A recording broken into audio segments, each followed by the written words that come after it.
Now let's go ahead and see what do we mean by qualified foreign investors.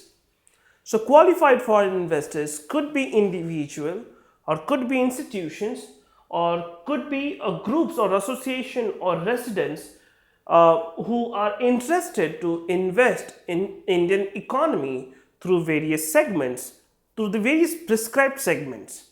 But there is certain restrictions that has been put to define who is qualified foreign investor. These restrictions are basically to stop money laundering.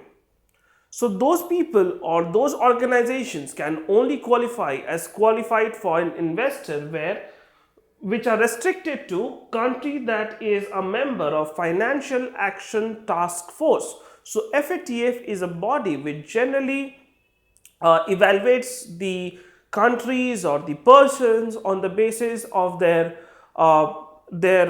money laundering. How prone are they to money laundering? Are they member of some political party, or are they part of any criminal activities or criminal gangs? So those are the basically the investigations that are done by FATF.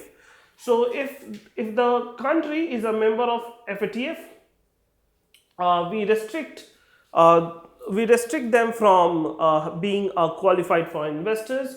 If the country that is a member of a group which is a member of FATF, then also will not allow those foreign investors to invest in our country.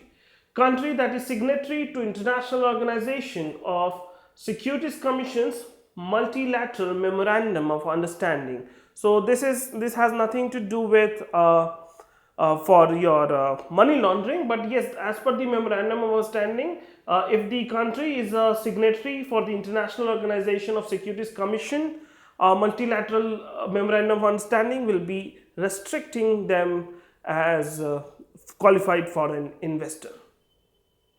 Now QFI scheme was introduced by Government of India in consultation with RBI and SEBI in the year 2011, and the idea was to encourage the foreign investments in India, and it was passed through a union budget announcement.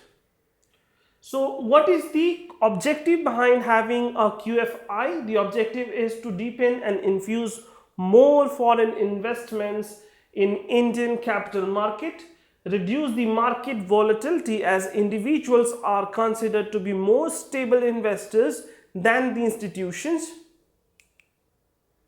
Right, and what is the technique through which these qualified foreign investors can make investment in India? The technique remains the same as for any Indian individual.